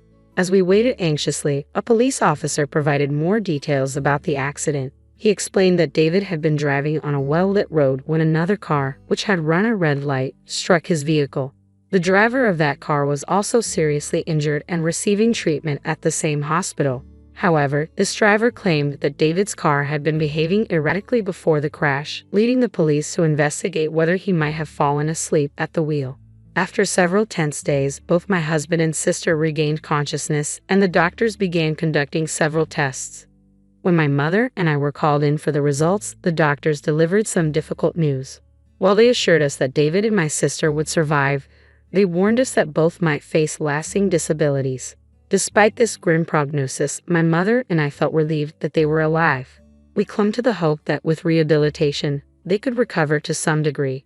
Choosing to focus on the positive, we decided not to share the potential long-term impacts of their injuries with them. Instead, we surrounded them with encouragement and care, grateful for their survival. My mother took on the role of caring for my sister while I dedicated myself to looking after my husband. In the early days after the accident, he was visibly shaken, struggling both emotionally and physically. He was deeply troubled, not just by his own condition but also by the impact the accident had on all of us. As time passed, the man who had always been gentle and kind began to change. Frustration took hold, particularly regarding his impaired mobility and the ongoing medical treatments he faced.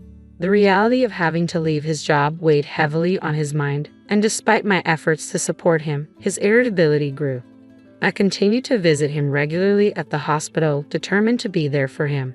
During one of these visits, a police detective approached me with new information about the accident. He explained that there had been a leak in the brake oil of my car, likely contributing to the vehicle's erratic behavior before the crash. This revelation suggested that an accident might have been inevitable, either for me or someone else. Additionally, I learned that the woman who had crashed into us was also suffering. Her mother approached me to apologize, marking our first encounter since the incident. As days turned into weeks, my husband's frustration escalated. He grew increasingly resentful of my mobility and independence, angered by the contrast between our situations. His frustration often manifested in demanding behavior and outbursts of anger when I couldn't meet his needs as quickly or fully as he wanted. Objects were thrown and harsh words exchanged over minor issues, such as my decision to step out to buy lunch. The demands and complaints grew more frequent and intense, adding to the strain of our situation. I empathized deeply with my husband's pain and frustration, but the reality of our situation required me to balance my time between supporting him and fulfilling my responsibilities. I needed to work to support us financially, stay updated on the police investigation, and coordinate with the hospital regarding his care. Despite the challenges and his occasional outbursts, I remained committed to helping him through his recovery, hoping that with time, patience, and care, we could navigate this difficult period together. However, I barely had a moment to myself anymore. My husband's demeanor had become increasingly difficult to manage, leaving me feeling cornered by the escalating tensions. Similarly, my sister was grappling with her own frustrations, and our mother appeared visibly worn out from the strain. I learned that my sister was placing even heavier demands on our mother, who was already stretched thin from not working and caring for both of us. Whenever I couldn't visit the hospital, both my husband and sister became more despondent. Hearing from doctors that they might remain paralyzed despite ongoing rehabilitation efforts added to the stress.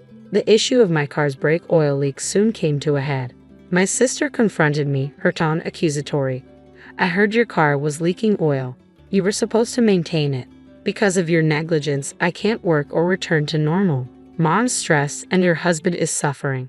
You're going to have to take care of us for the rest of your life." Her harsh words took me by surprise, prompting me to call our mother, who confessed that my sister had been in a distressed mental state for quite some time. Despite the tension, my concern for my husband drove me to the hospital, only to find that he was not in his room. I eventually found my husband in the common room, quietly sitting with my sister.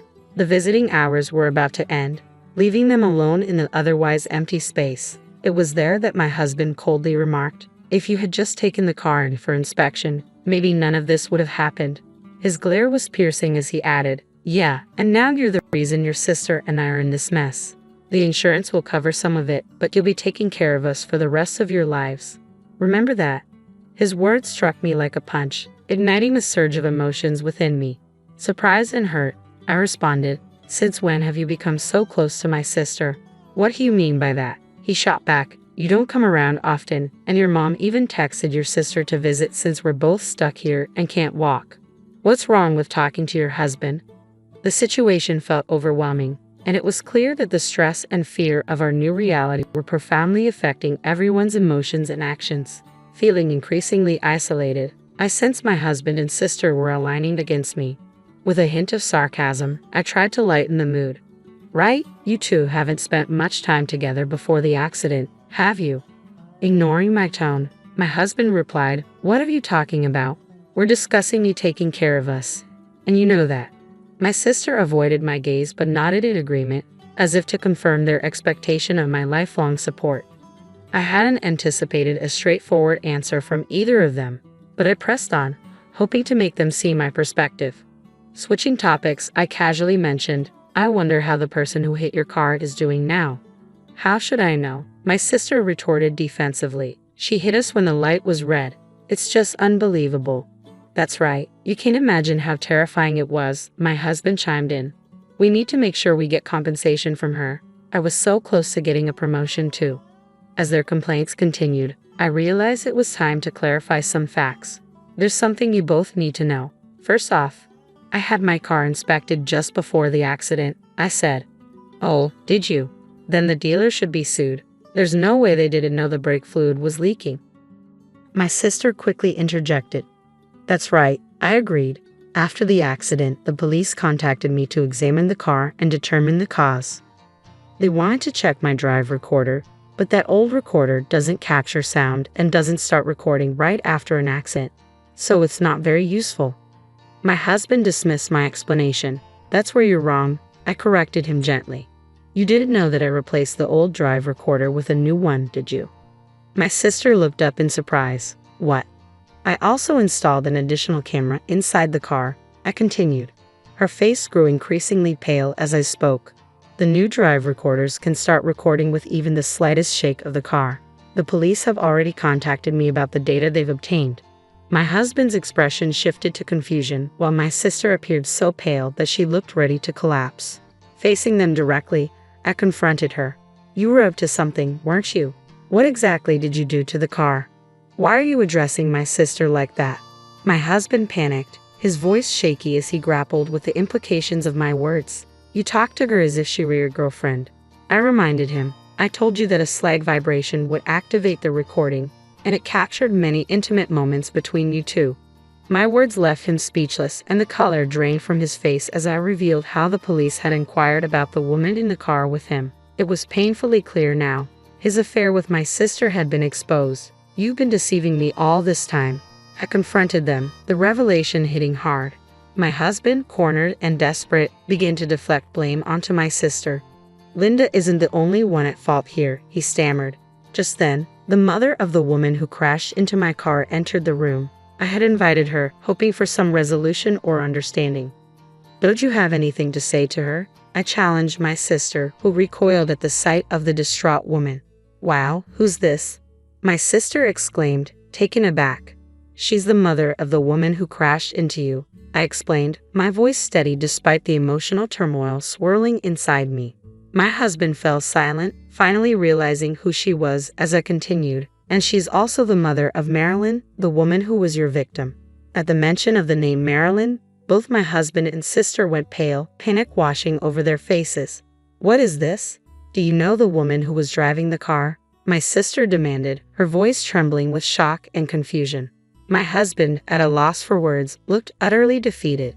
That's when I decided to lay everything bare. She was having an affair with David. He promised her a divorce but never followed through. When Marilyn falsely claimed she was pregnant to manipulate him, David told her to get an abortion and cut off contact.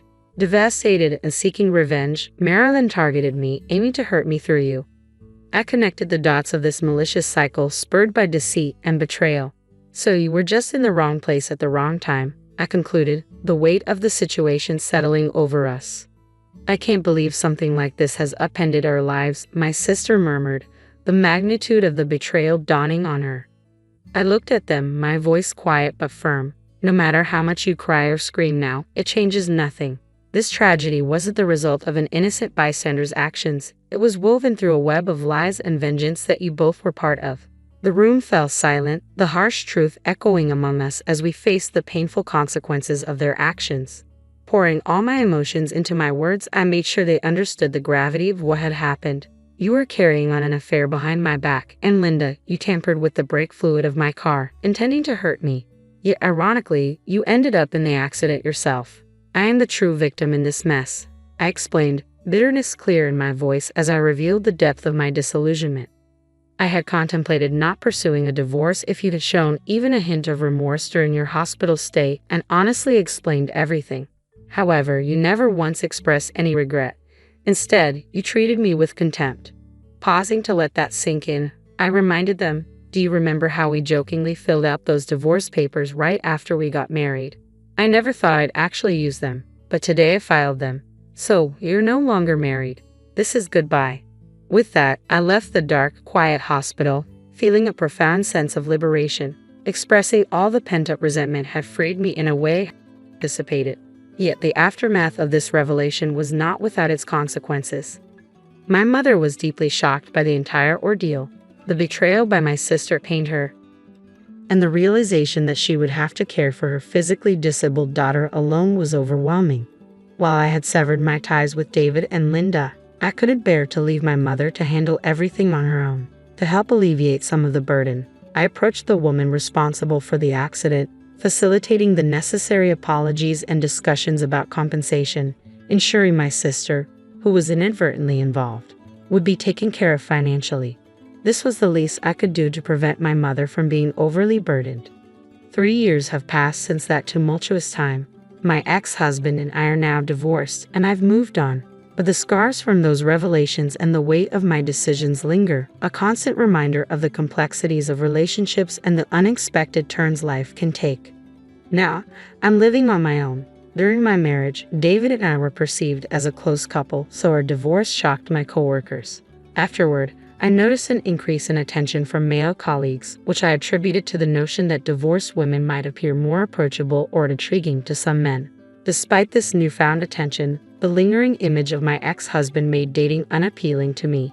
Instead of pursuing romantic relationships, I channeled my energies into advancing my career. I diligently studied for a certification exam and enrolled in an online business school that I could attend after work.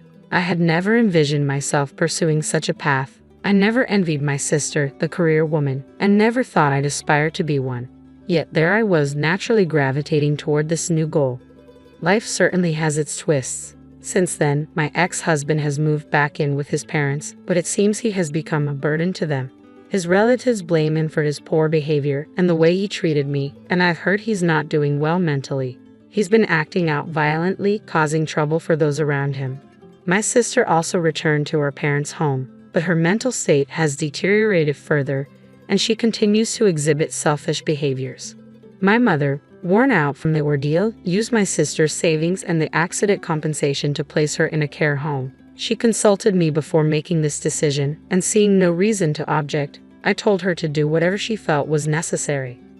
Navigating these changes, I learned to adapt and focus on my personal growth, realizing that sometimes the most challenging situations lead to unexpected paths and new beginnings. At one point, I feared I would end up caring for both of them for the rest of my life, a prospect that felt like servitude. However, everything changed when I passed the certification exam I had been working toward. This achievement led to a transfer to a department where I could effectively utilize my new skills. During this period of professional growth, I grew close to the instructor of the online business school I attended. Soon, we began to plan a future together. Unlike my past relationship, he isn't just kind to everyone, he shows a special kindness toward me. For instance, if I'm working late, he makes it a point to come home early and prepare dinner for us. This thoughtful gesture means the world to me, and I've come to cherish these moments of simple happiness. Now, as I head home after a long day, I often find myself smiling at the thought of seeing him. I look up at the stars, grateful for the turn my life has taken, and feel eager to return to the warm home we've built together. Megan, as usual, you're as inconsiderate as ever. This trip was something my son and I had been looking forward to for ages, and since you had no hand in planning it, you really have no business being here. My mother-in-law snapped the moment my husband stepped away from the table. We were on a vacation that I had organized at my husband's request, but her hostility made it clear I was an outsider. At that point, I figured leaving early was the best option. Whatever they talked about once I was gone was no longer my concern.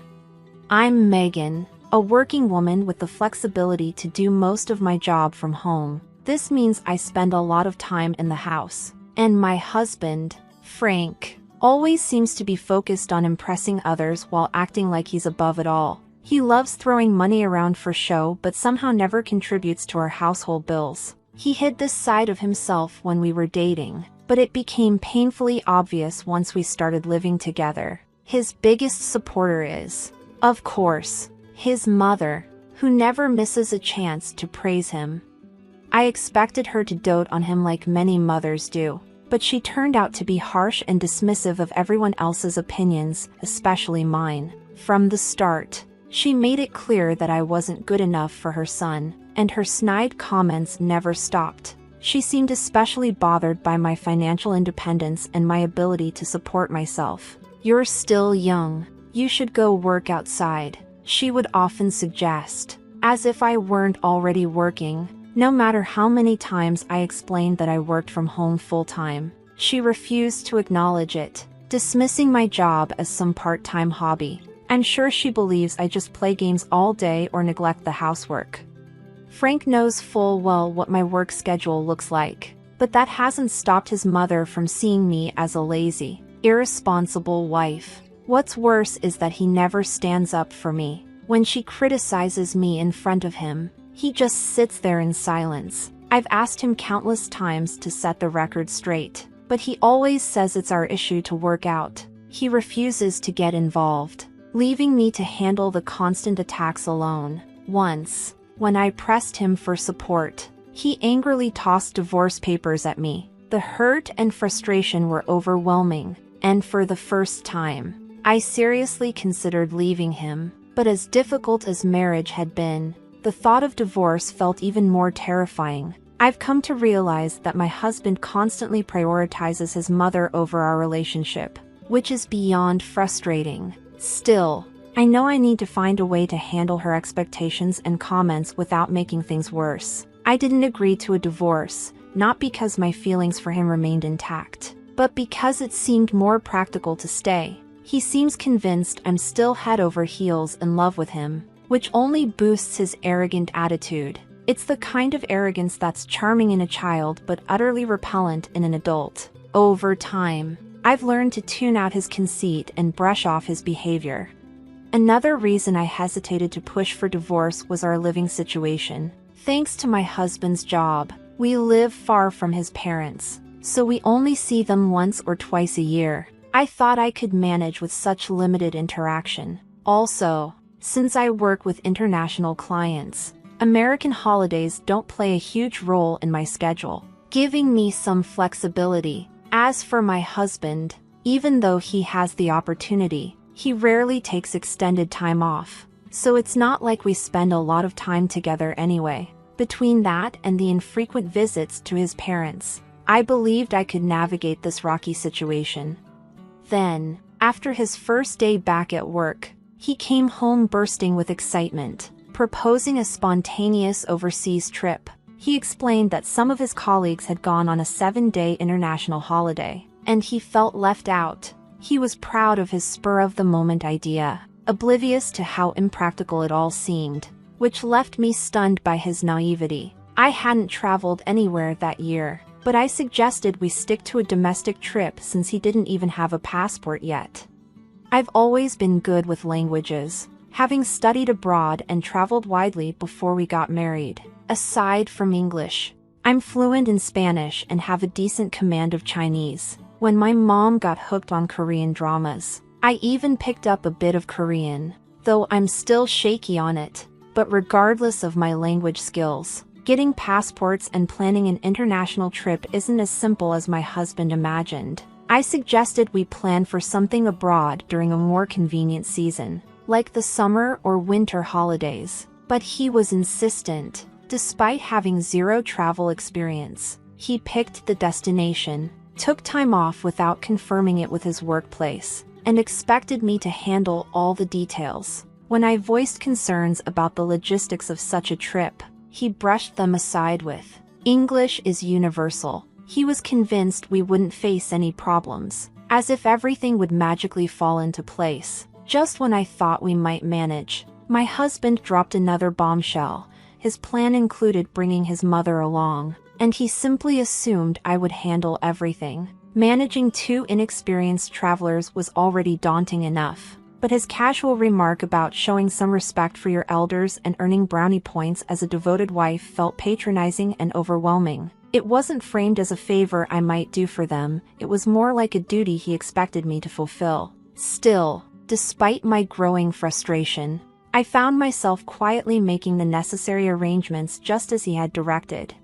In his mind, he was doing me a favor by orchestrating this trip, and it felt impossible to argue without seeming ungrateful. So, as he wished, I got to work. I handled everything, from securing passports for my mother-in-law and husband to booking flights, hotels, and planning a detailed itinerary. It was an enormous amount of effort, but I completed each task with precision, crafting what I knew would be a seamless travel experience. On the day of our departure, my mother-in-law, completely oblivious to all the work I had put in, was excited and chattered on about the luxury seating she assumed her son had arranged. She gushed over him, praising what she thought was his meticulous planning and generosity. Meanwhile, my husband basked in the compliments, shamelessly accepting credit for the trip's organization. Despite all my effort, I stood there in silence, realizing just how little recognition I would receive for the work I had done. It became painfully clear at the airport just how much of the heavy lifting I had done. Both my husband and his mother were completely clueless about navigating the terminals and spent their time wandering aimlessly while I handled all the logistics. When it was time to board, they were still off somewhere, completely unaware. In a frantic rush to locate them, I had to ask the airport staff to make a gate announcement. Their disorganization, combined with their complete lack of appreciation, was both frustrating and embarrassing. To make things worse, they accused me of trying to secure a more comfortable flight for myself, even though they spent most of the journey pestering the flight attendants with endless requests.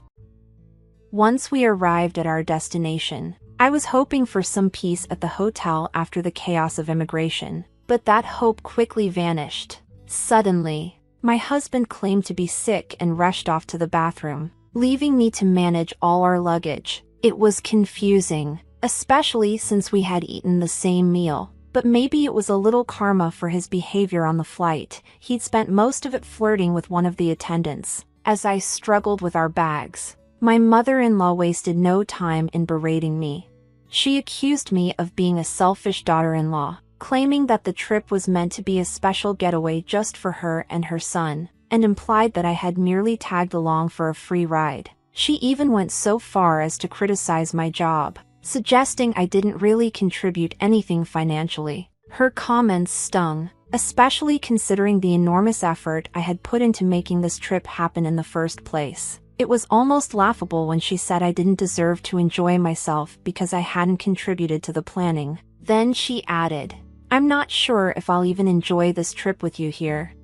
That was the last straw. "Fine, then I'll leave," I said calmly, without a second thought. I handed her my husband's suitcase, kept my smaller bag, and walked away. Her stunned expression was almost comical, as if she hadn't just told me to go. As I walked off, I had to bite my lip to keep from laughing. It became painfully clear at the airport just how much of the heavy lifting I had done. Both my husband and his mother were completely clueless about navigating the terminals and spent their time wandering aimlessly while I handled all the logistics. When it was time to board, they were still off somewhere, completely unaware. In a frantic rush to locate them, I had to ask the airport staff to make a gate announcement. Their disorganization, combined with their complete lack of appreciation, was both frustrating and embarrassing. To make things worse, they accused me of trying to secure a more comfortable flight for myself, even though they spent most of the journey pestering the flight attendants with endless requests. Once we arrived at our destination, I was hoping for some peace at the hotel after the chaos of immigration, but that hope quickly vanished. Suddenly, My husband claimed to be sick and rushed off to the bathroom, leaving me to manage all our luggage. It was confusing, especially since we had eaten the same meal. But maybe it was a little karma for his behavior on the flight. He'd spent most of it flirting with one of the attendants. As I struggled with our bags, my mother-in-law wasted no time in berating me. She accused me of being a selfish daughter-in-law, claiming that the trip was meant to be a special getaway just for her and her son, and implied that I had merely tagged along for a free ride. She even went so far as to criticize my job, suggesting I didn't really contribute anything financially. Her comments stung, especially considering the enormous effort I had put into making this trip happen in the first place. It was almost laughable when she said I didn't deserve to enjoy myself because I hadn't contributed to the planning. Then she added, "I'm not sure if I'll even enjoy this trip with you here."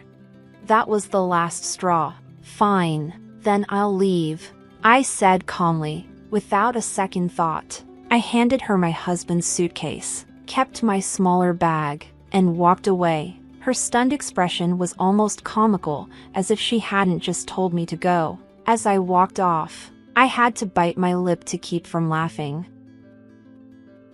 It became painfully clear at the airport just how much of the heavy lifting I had done. Both my husband and his mother were completely clueless about navigating the terminals and spent their time wandering aimlessly while I handled all the logistics. When it was time to board, they were still off somewhere, completely unaware. In a frantic rush to locate them, I had to ask the airport staff to make a gate announcement. Their disorganization, combined with their complete lack of appreciation, was both frustrating and embarrassing. To make things worse, they accused me of trying to secure a more comfortable flight for myself, even though they spent most of the journey pestering the flight attendants with endless requests.